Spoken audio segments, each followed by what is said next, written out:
त्या काही पद्धतीने काही करता येत असेल तर त्याच्यासाठी काही उठाव करावा लागत असेल, सामाजिक उठाव करावा लागत असेल, संत उठाव करावा लागत असेल. महाराजांना एक माझी विनंती आहे, महाराज आज एक माझी विनंती आहे,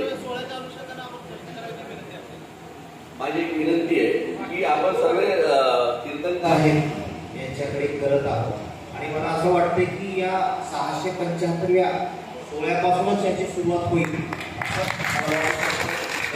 आपल्याची इच्छा आणि आपला आशीर्वाद जो त्यांनी आपल्याला दिलेला आहे ते होऊ शकेल.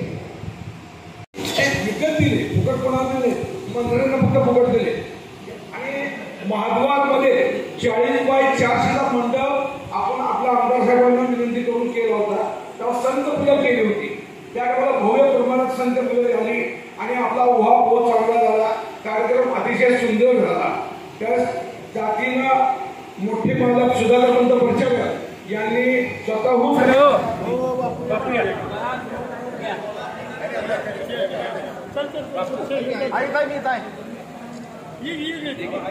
पंढरपूर कंपनी सगळे या कोण मागे थांबले, पंढरपूर कंपनी मागे बसले मंडळी.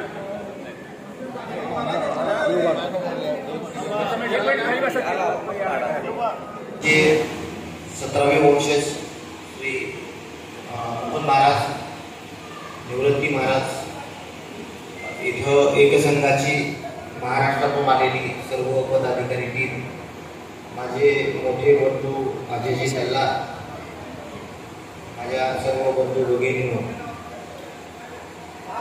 गेल्या काही दिवसामध्ये म्हणजे 3 महिन्यापूर्वीच जानेवारीच्या 27 तारखेला एकसंघाची स्थापना झाली. एकसंघाची स्थापना होण्याच्या पूर्वी एक बैठक या ठिकाणी पार पडली, ती म्हणजे 27 डिसेंबर. 27 डिसेंबरला बैठकीचं काय नियोजन होतं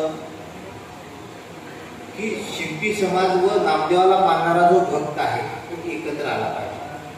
हा दृष्टिकोन एकत्र ठेवून आपण या बैठकीचं आयोजन केलं. 27 तारखेला ही अपेक्षा नव्हती, शेकडोन संख्या त्या बैठकीला उपस्थित झाली. पण ही संख्या का आली तर एकमेकाच्या विश्वासावर समाजाचं कुठंतरी आज चांगलं होतं.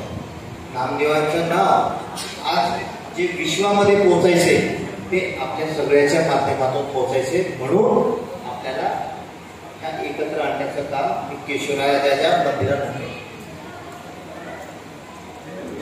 गेल्या अनेक दिवसापासून म्हणजे 2021 मध्ये ज्या वेळेस मी अध्यक्षपदाचा ऍडिशनल चार्ज घेतला त्यावेळेस पहिलीच भेट मुकुंद महाराजांची ही या मंदिरामध्ये झाली.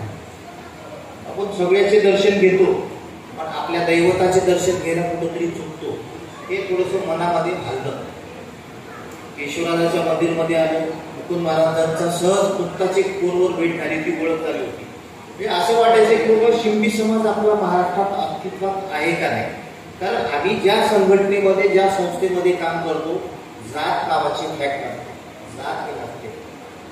मग प्रत्येकाला प्रत्येकाच्या जातीचा अभिमान आहे, आम्हाला आमच्या जातीचा अभिमान का नसतो हे थोडंसं लक्षात आहे.